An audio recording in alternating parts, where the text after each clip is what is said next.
중국의 소동파가 지방 관리로 있을 때 일입니다. 어느 절을 갔는데 부처님께서 상호가 너무 마음에 들고 또 여러 가지 분위기가 좋아서 부처님을 찬탄하는 시를 씁니다.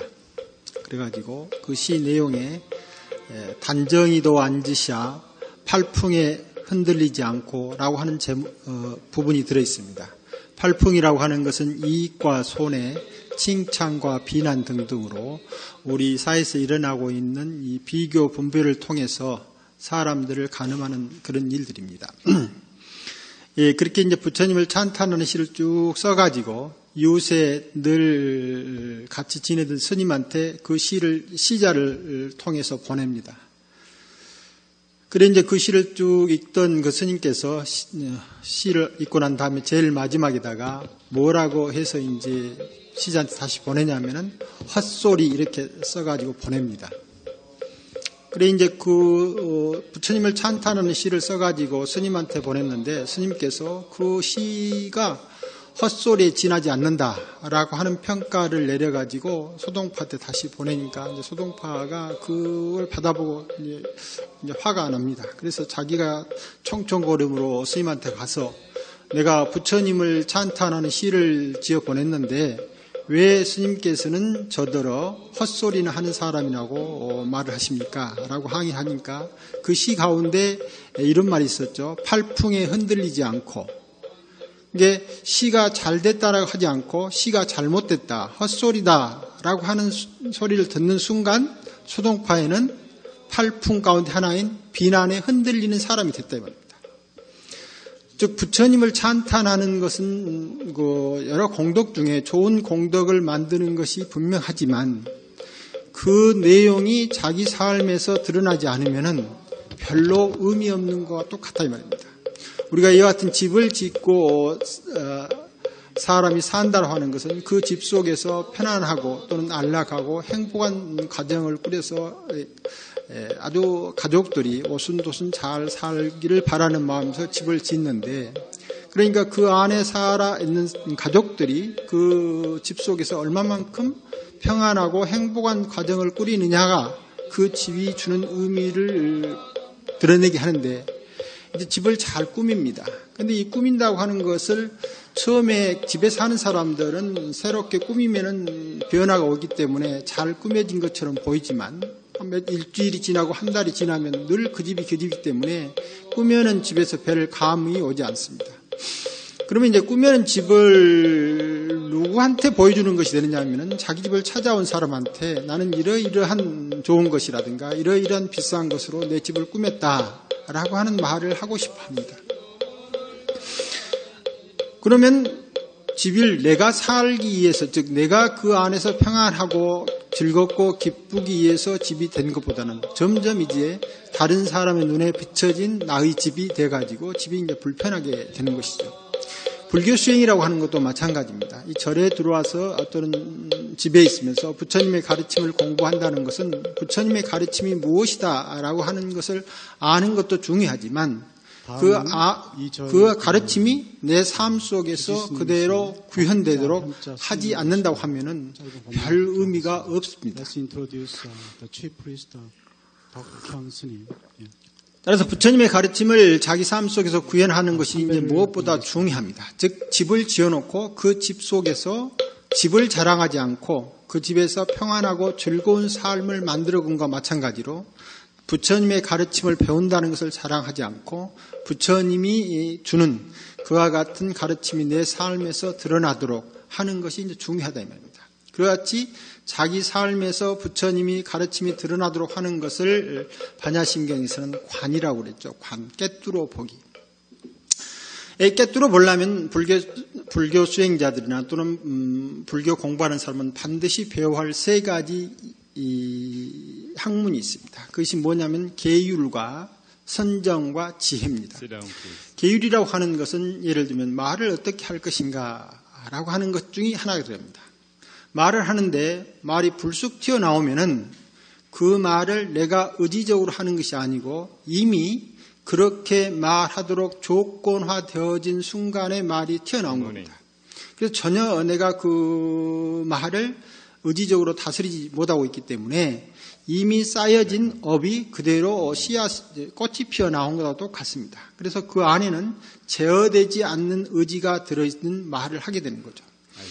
그런데 그런 말들이 서로 칭찬을 하고 아주 찬탄했을 때는 기쁜 마음을 불러오긴 하지만은 그 이면에는 그러한 말들이 아니면은 내 삶을 비난하게 하고 내를 슬프게 하는 것이 들어있다는 즉 칭찬을 쫓아가는 길은 비난을 또 쫓아가게 되어 있습니다. 그래서 칭찬에 기뻐하는 마음은 비난에 슬퍼함을 준비하는 마음이 든다 이 말입니다.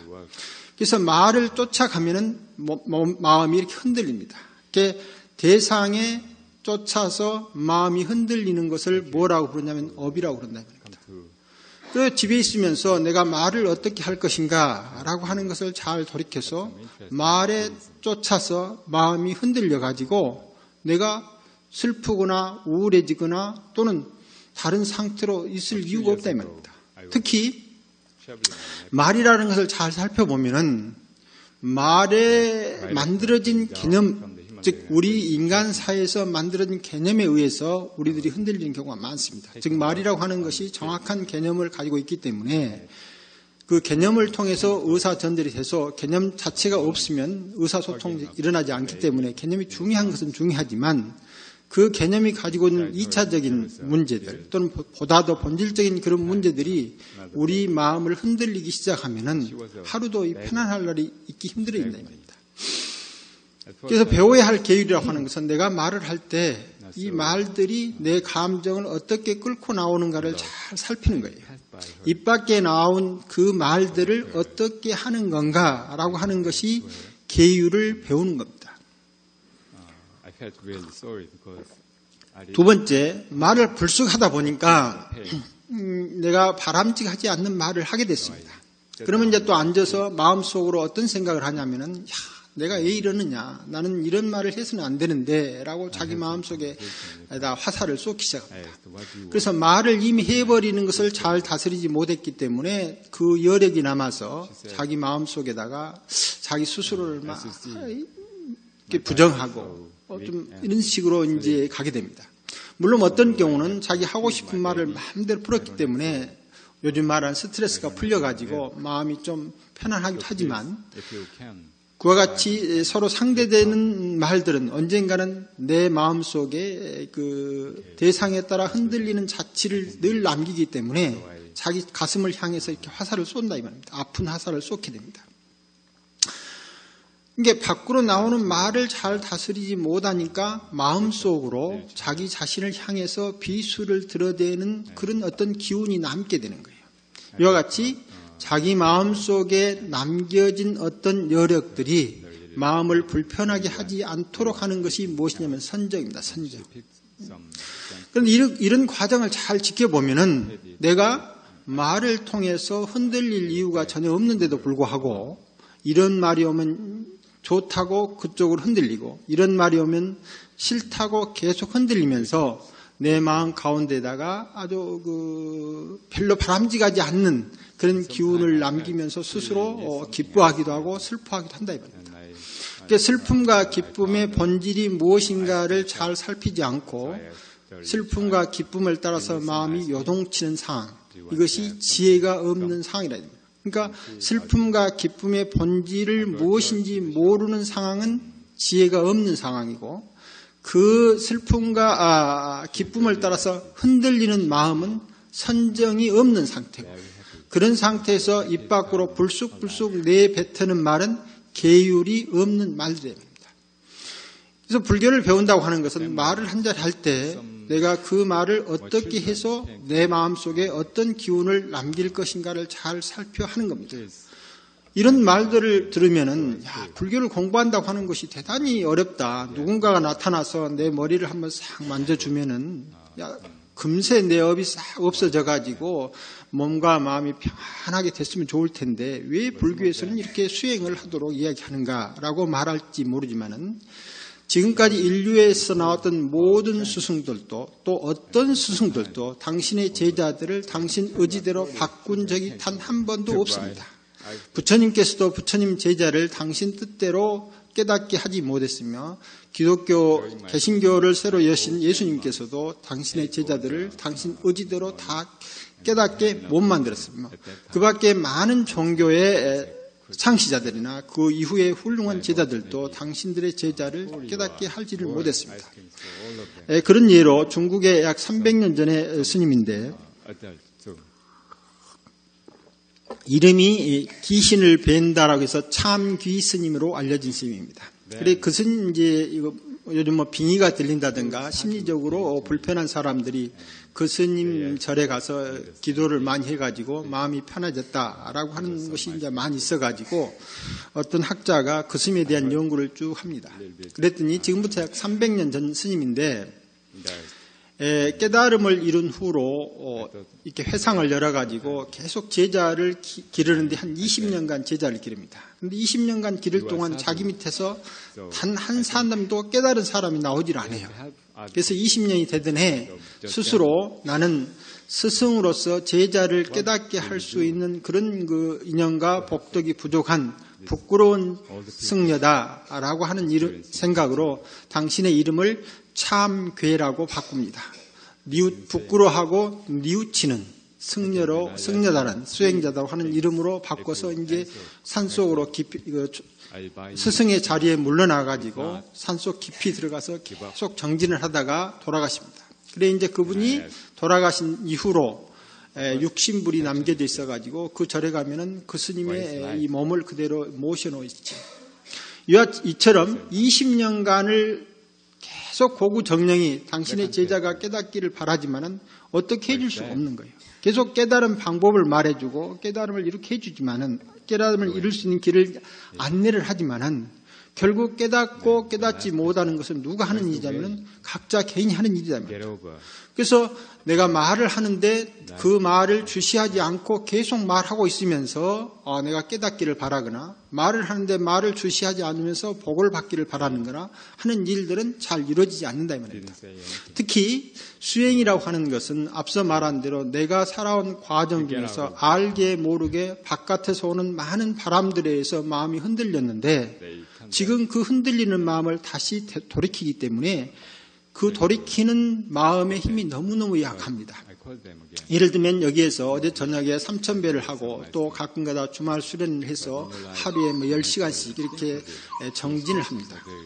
그런데 만일에 10시간 고요히 앉아서 마음을 고요히 했는데 아주 좋은 친구끼리 또는 새로 의기가 투합한 친구끼리 만나서 이런저런 이야기를 하다가 갑자기 상대를 비난하는, 즉 서로 상대가 아니고 어떤 사람을 비난하는 비난하는 생각이 들어있는 말을 5분만 딱 하면은 하루 10시간 수행하는 공덕이 그대로 없어져 버립니다. 이제 하루에 3,000배를 절을 해가지고 그 나름대로 많은 공덕을 성취할 수 있는 기반을 마련했는데 집에 가가지고 또는 밖에 만나서 누구를 비난하는 생각이 쭉 올라와가지고 그 말들을 5분 정도만 딱 하면은 어제 저녁에 와서 8시간 동안 절을 하는 모든 공덕이 다 없어집니다. 그래서 하루 동안 열심히 공덕 쌓다가 또 무너지고 또 하루 동안 열심히 공덕 쌓다가 무너진 것이 이제 우리들이 수행하는 생각이라 합니다. 수행도 일정한 정도까지 오르기 전까지는 그 공덕이 늘 무너집니다. 공든탑이 무너지라라는 말이 있는데 그 탑이 무너지지 않으려면은 일정한 정도까지 올라야 되는데 그 오르기 전까지 우리가 조금 공덕을 쌓다가 다시 허물고 공덕을 조금 쌓다가 다시 허물고 하는 식으로 해서 늘 스스로가 다른 삶을 가는데 방해를 만들고 있답니다. 그것이 뭐냐면 계율을 잘 지키지 않았기 때문입니다. 찬탄하고 공덕이라고 하는 말이 공덕이라고 하는 말이 무슨 말이냐면 이 덕이라고 하는 우리가 덕을 쌓는다. 그래 공든탑이라 할 때 이 덕을 쌓는 탑이죠. 이 덕이라고 하는 말은 무슨 말이냐 하면은 다른 사람의 마음을 얻고 나의 마음을 얻는다는 말입니다. 그런데 이 비난한다고 하는 말은 제가 제일 처음에 말씀드렸습니다만은 상대를 비난하는 것에 그치지 않고 반드시 비난의 화살이 자기 자신에 꽂힌다고 이렇게 이야기를 했습니다. 그래서 말의 내용으로 보면은 상대를 비난하고 있지만 그 내용이 남겨진 힘들은 거의 전적으로 자기 자신이 받는다 이 말입니다. 그래서 열심히 다른 사람을 칭찬한 그 공덕은 사실상 우리가 살아오는 과정에서 뭐 좀 부족하는데, 이 비난하는 공덕은 생존 경쟁에서 남아 있어야 될 아주 강력한 어떤 에너지를 갖고 있기 때문에 많은 칭찬하는 시간이나 잠깐 비난하는 시간이나 이렇게 맞비례 한다는 말이 똑같다. 그래서 덕을 쌓는다는 말은 첫째로 자기 자신의 마음을 얻고 그 다음에 이웃 생명들의 마음을 얻는 대로 나아가야 되는데, 그러기 위해서는 밖으로 표출되는 이 말을 잘 다스려야 됩니다. 그다음에 말만 잘 다스리면 사실상 상당히 많은 공덕을 성취한 것입니다만은, 그 말을 잘 다스리기 위해서 몸을 어디다 둘 것인가가 굉장히 중요합니다. 지난번 시간에도 말씀드렸듯이 우리 몸이라고 하는 것은 그냥 몸이 아니고 무엇을 먹고 무슨 생각을 하느냐가 우리 몸을 결정합니다. 그래서 어떤 음식을 먹을 것인가라고 하는 것을 잘 생각해 봐야 됩니다. 제가 지방에 있는 어떤 그 새로 생긴 선원을 가보게 됐습니다. 근데 그 앞에 이제 아주 대규모 그 소를 키우는 그 농장이 있습니다. 요즘 소 키우는 공장이죠. 소가 겨우 서 있을 만큼 이렇게 작은 공간에 계속 먹이만 주고 눕지도 못하도록, 그리고 움직임도 적게 하는 상태로 계속 이렇게 살만 찌웁니다. 그런데 이제 그렇게 먹고 운동을 하지 못하니까 소가 이제 스트레스가 굉장히 많습니다. 그래서 이제 거기에다가 이제 항생제라든가 우리 사람 같으면 항우울제라든가 이런 것을 많이 섞어서 사료에다 줍니다. 더 나아가서 이제 지금은 아마 그런 것이 없겠습니다만은, 전에 외국에서 들어온 소들은 그 동물의 뼈를 먹이기도 했죠. 그런데 이제 그런 소들이 이 울음소리를 들어보면은 저희가 어렸을 때 시골에서 들었던 소의 울음소리하고는 전혀 다릅니다. 물론 사전에 이미 저런 소가 저런 식으로 크고 있다라고 하는 정보를 가지고 있기 때문에 그 울음소리가 그렇게 들리기도 했지만 굉장히 비탄스럽고 그다음에 비난하고 그다음에 뭔가 우울하고 아주 분노에 찬 그런 울음소리로 계속 소들이 울고 있습니다. 그래 이제 그 선원의 여름을 났던 스님한테 이야기를 들어보니까 덥기도 하지만 그 여름에는 그 환경이 이제 더 나쁘죠. 덥기는 하고. 그래서 그 상태에서 소들이 우는 그 울음소리 때문에 도저히 그 정진을 할 수 없을 정도로 심각한 그런 그 어떤 비탄의 울음을 들린다고 그러는 거예요. 그래서 우리 그런 고기들이 이제 우리 밥상에 올라오게 되는 거죠. 그러면 언뜻 보면 영양학으로 보면은 거기에 무슨 단백질이 얼마, 지방이 얼마, 뭐 탄수화물이 얼마 등등 우리에게 필요한 것이 많이 있겠지만은 눈에 보이지 않는 속에 감추어진 많은 그 영향력들, 즉 비난스럽고 증오스럽고 뭐 하는 그런 기운들도 거기에 남아 있을 거라 이 말입니다. 그래서 음식을 섭취하는데 단순히 그런 음식이 영양학적으로 어떤 것만을 결정하는 게 아니고 그 속에 담겨 있는 그 마음 상태가 우리한테 영향을 주어서 우리도 그런 상태에 쉽게 젖어들게 만든다 이 말입니다. 더불어 영양학이라고 하는 것을 이제 세계 표준 영양학을 결정하는 것이 요즘 같으면 거의 미국에 있는데, 그 영양학 연구소를 후원하는 단체가 거의 다 미국의 축산업자들입니다. 그러니까 축산업자의 돈을 받아가지고 영양학을 체계를 세워서 미 국회라든가 교육학계에 통과하게 됩니다. 그런데 그런 것을 보게 되면은 그 속에 담겨 있는 내용들이 그쪽으로 많이 기울 수밖에 없는 거죠. 그리고 또 예를 들면 어떠한 것에는 아주 좋은 그 영양소가 있다라고 말을 하는데 그 말이 맞습니다. 예를 들면 무슨 고기에는 또는 무슨 식물에는 이러이러한 좋은 음식이 있다, 좋은 영양분이 있다라고 말을 하거든요. 그 말은 100%가 사실입니다. 왜냐하면은 그 말을 거짓말이라고 하면은 요즘같이 아주 그 장밀한 관찰을 통해서 금방 드러나기 때문에 거짓말을 할 수가 없죠. 그런데 거기에는 무엇이 빠져 있느냐 하면은, 예를 들면 1g에 우리가 필요한 어떤 영양분을 성취하기 위해서 100g의 음식을 먹는데 그 음식 속에 우리가 먹어서는 안 되거나 또는 그것을 먹게 됐을 때 우리 몸에 안 좋은 상태에 들어있는 그런 영양적 요소는 싹 빠져 있습니다.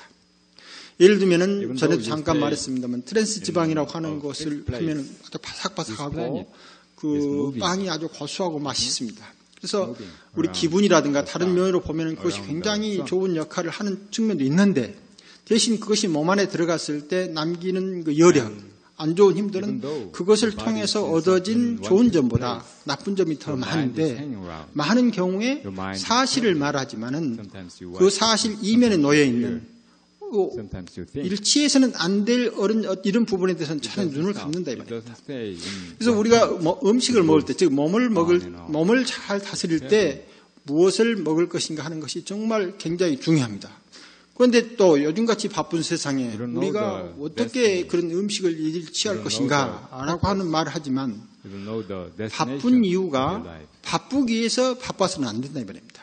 바쁜 이유가 내 삶을 평안하고 기쁘고 윤택하게 만들기 위해서 바빠야 되는데 지금 삶이라고 하는 것이 마치 바쁘게 살기 위한 것이 삶의 전부 이유인 것처럼 그렇게 되어 있습니다.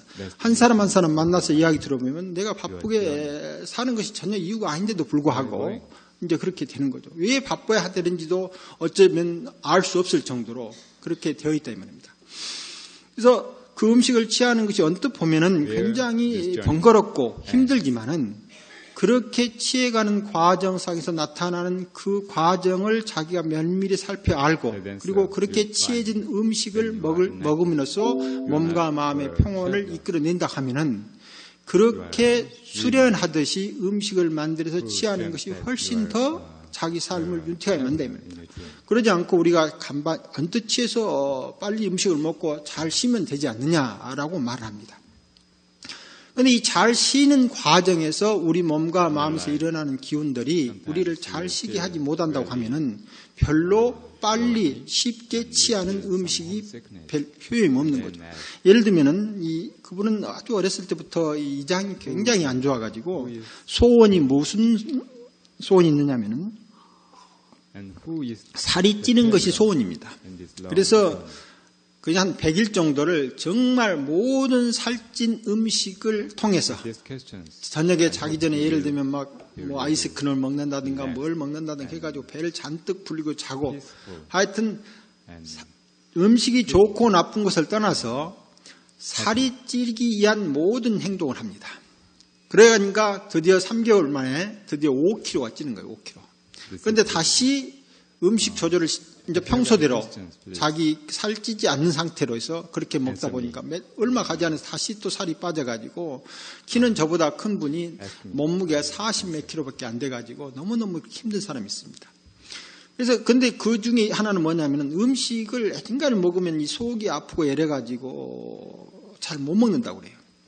그런데 이제 그분이 지리산을 한번 들어가가지고 그 아는 분들이 이제 그 지리산 주변에서 띄워진 채소라든가 그 산나물이라든가 이것을 잔뜩 해가지고 이렇게 밥을 주는데 평소에 먹는 양의 3배를 먹는데 배가 하나도 불편하지 않는 거예요.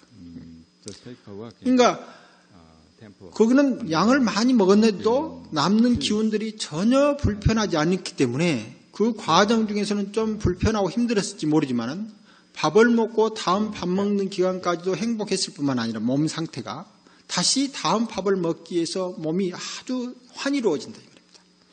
그러니까 언뜻 보면은 굉장히 우리가 힘들고 번거로운 것처럼 보여도 그것이 하루 24시간 중에 훨씬 우리 삶을 풍요롭게 만들어낸다 이 말입니다. 그다음에 전에 한번 말했습니다만은 몸을 잘 관찰한다라고 몸을 잘 꿰뚫어 본다라고 하는 것은 첫 번째로 숨을 잘 쉰다는 말입니다. 숨을.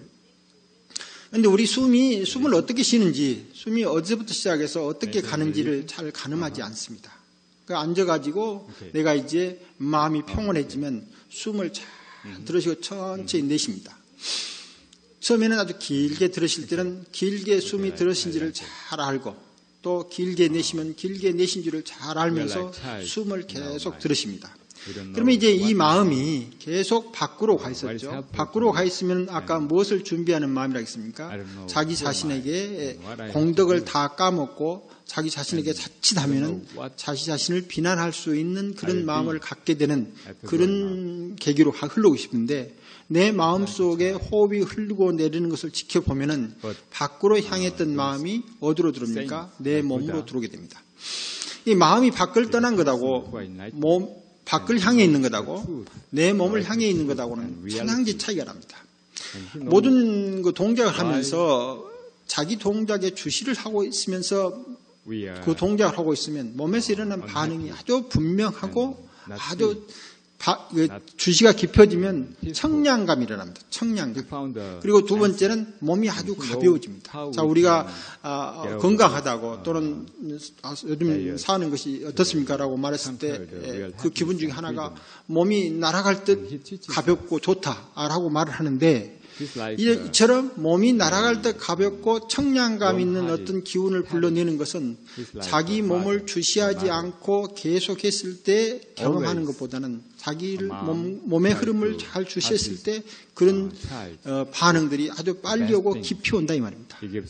그러면 마음이 밖을 향해서 막 시원한 음료수를 먹고 시원한 무엇을 먹어서 청량감 있게 만들었다 해가지고 그 몸이 궁극적으로 변화오는 것이 오는 게 아니고 내적으로 자기 관찰을 통해서 일어나는 그런 변화는 근원적으로 몸을 이루고 있는 요소적 변화를 동반하게 한다 이 말입니다. 마음이 몸을 향하고 있는 것은 단순히 몸을 향하는 게 하는 게 아니고 그 몸을 통해서 몸을 해탈케 한다 이 말입니다. 몸이 해탈되면은 단순히 몸이 해탈되는 게 아니고 이제 앞서 말한 대로 내 귀와 눈으로 뜨는 비난하는 대상들에 대해서 비난하는 마음이 이제 그쳐가게 되는 거죠. 그래서 무슨 것이 들어오면 그걸 감각적으로 느끼고 그 감각에 대해서 어떻게 반응할까가 일정량으로 정해져 있는데 자기 마음을 잘 관찰하면 아까 몸이 청량감 있고 아주 가벼워집니다. 그런 상태에서 누군가 와서 칭찬을 하면은 그 칭찬에서 흐무선하지만 그렇게 흔들리지 않고 그런 상태에서 누가 나를 비난하면은 마찬가지로 그 비난에 대해서 내가 약간은 좀 안 됐긴 하지만 그러나 얘처럼 그렇게 흔들리지 않는다 이 말입니다. 그래서 외부에서 오는 충격이 내 안쪽으로 해서 몸과 감각 지각을 잘 주시하는 순간 변화를 겪게 됩니다. 이와 같은 변화들이 무엇이냐면은 감각으로부터 해탈을 이끌어내는 것이라 이 말입니다.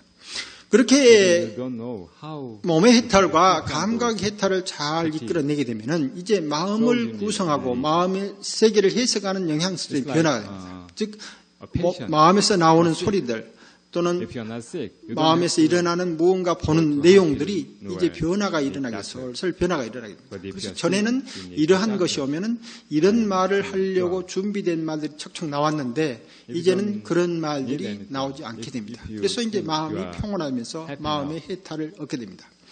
마음의 해탈을 얻게 되면은 궁극적으로 이 몸과 마음을 이루고 있는 모든 정보들의 변환이 일어나게 됩니다.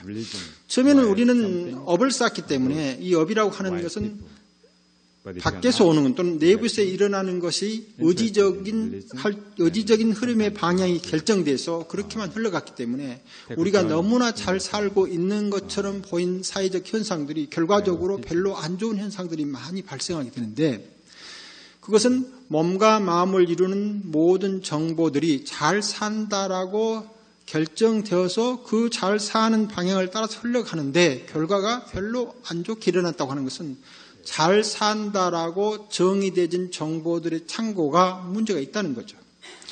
그래서 무엇이 정말 잘 사는 것인가라고 하는 것을 마음 깊숙이 또는 그 안에 쌓여진 많은 정보들이 주는 이것을 새롭게 변환시켜서 읽어내기 시작합니다. 그런데 이렇게 변환시켜서 읽어내려고 하면은 그것이 단시간 내에 되지 않습니다. 상당히 오랜 시간을 두고 이렇게 훈련을 쌓아야 이 몸 가운데에서 일어나는 정보의 변환이 일어납니다. 그러다 보면 이제 무엇이 되냐면 근원적으로 세상을 보는 관점의 변화가 일어납니다. 그래서 자기를 꿰뚫어 보면은 몸과 감각과 마음과 그리고 세계를 해석하는 의식의 지향성 자체에서 해탈을 이루게 되는데 그것이 무엇이냐면 이제 앞서 말했던 불교도들이 배워야 할 세 가지 공부죠. 하나는 계율을 잘 지키는 거죠. 계율은 무엇이었습니까? 입 밖으로 말이 나가는 순간부터 이 말을 어떻게 잘 할 것인가 라고 하는 것을 보는 거. 두 번째는 말을 하는 순간에 내 마음속에서 어떤 요동이 있는가라고 하는 것을 잘 살피는 것이고 근원적으로 말들이 가지고 있는 그 말 내용에 담겨 있는 어떤 감성이나 또는 이성적 어떤 묘한 그런 그 불협화음, 그 말의 불협화음의 기운들을 싹 없애는 그런 것들이 몸 안에서 이제 일어나게 되면은 계율과 선정과 지혜의 해탈을 이루어간다. 이것이 무엇이냐면은 불교에서 말할 때 관한다입니다. 자기 자신을 깨뜨려 본다입니다. 그렇게 깨뜨려 보면은 우리 몸과 마음을 이루고 있는 것들은 근원적으로 전부 다 밝고 깨끗하고 빛나고 아름다운 존재로 존재한다라고 하는 것을 보는데, 단순히 그 상태에서 내가 빛나고 내가 아름답고 내가 깨끗하고 내가 훌륭한 게 아니고 함께 사는 모든 생명과 이웃 생명 그리고 생명체가 아니라고 하는 것조차도 그런 상태로 변하게 된다. 그래서 이제 내적으로 자기 삶을 깨뜨려보는 기운의 변화가 자기 삶을 아름답게 만드는 순간 그 아름다움이 자기 내적인 변화에서만 그치지 않고 밖으로 흘러나가기 시작합니다. 이렇게 안팎으로 아름다운 마음과 빛나는 행위가 밖으로 펼쳐지는 것을 불교에서는 뭐라고 하냐면 공성을 획득했다라고 합니다. 공성을. 여하튼 공성을 획득해서 봤을 때 이제 자기 존재라고 하는 것은 이제 개체적 존재로서의 아름다움이라고 하는 것은 크게 의미가 없고, 오히려 그 개체적 존재 속에 담고 있는 모든 인연들의 아름다움, 그리고 그 인연들이 만들어내는 아름다움이 내 개체에서 아름다움으로 표현했을 때 그것이 진정한 아름다움으로 자기 자신을 보게 된다. 그래서 몸과 마음에서 일어나는 모든 개체들의 생명연대가 자기 마음에서 빛처럼 피어나는 것을 잘 봤을 때 이제 나라고 하는 존재는 하나의 존재가 아니고 일체 모든 생명계가 하나의 생명처럼 그렇게 흘러가고 있는 것을 여실히 보게 됩니다. 그래서 무아라고 하는 것은 나의 존재가 사라진 자리에 이웃 모든 존재들이 생명이 들어와서 내 생명이 됨과 동시에 아름다운 빛으로 피어나는 것을 자기가 경험하는 순간 나는 무아를 경험했다라고 합니다. 그런데 이 무아라고 하는 것은 어떤 한순간에 그런 체험이 있을 수는 있지만 내가 의지적으로 그러한 상태를 만들어내면은 무아에 대한 진실한 체험이 아닙니다. 처음에 우리가 이와 같은 것은 말을 통해서 배워가지고 생명이라고 하는 것은 생명연대 속에서 함께 삶을 누리고 있는 아름다운 존재다 또는 아름다운 존재가 되어야 한다라고 말을 하는 것을 배웠지만은 그것은 실질적인 체험으로 드러나지 않습니다. 그래서 이제 앞서 말한 개정의 사막을 잘 익혀가다 보면은 이제 자기도 모르는 가운데 언뜻 그런 것을 경험하게 됩니다. 그래서 이제 나의 존재라고 하는 것이 다른 사람과 비교해서 아주 별 볼 일 없는 존재가 아니고 모든 생명들은 그 자체로 이대한 존재라고 하는 것을 자각하는 힘이 언뜻 경험한다 이 말입니다. 그럼에도 불구하고 우리가 살아오는 과정 중에서 하도 너는 별것 아닌 존재인 것처럼 우리 스스로가 별것 아닌 존재인 것처럼 들어온 기억들이 너무 많다 보니까 다시 경험했었던 것이 어디로 가고 없이 또 옛날 습관이 나오고 또 가보고 없이 옛날 습관이 나오고 한다 이 말입니다. 그런데 그와 같은 봄들이 있게 되고 그 봄이 기억되는 양상이 커지게 되면은 이제 자기 삶을 의지적으로 어떻게 보게 되느냐면은 하찮은 존재가 아닌 쪽으로 의지적으로 볼 수 있는 힘이 형성됩니다. 선정의 완성이라고 하는 것은 말의 완성이라고 하는 것은 지혜의 완성이라고 하는 것은 어떤 것을 경험하는 데 있는 것도 중요하죠. 어떤 것을 경험했느냐가 굉장히 중요하지만 경험된 내용들을 내가 의지적으로 어떻게 얼마만큼 발현시킬 수 있느냐 하는 것이 굉장히 중요합니다.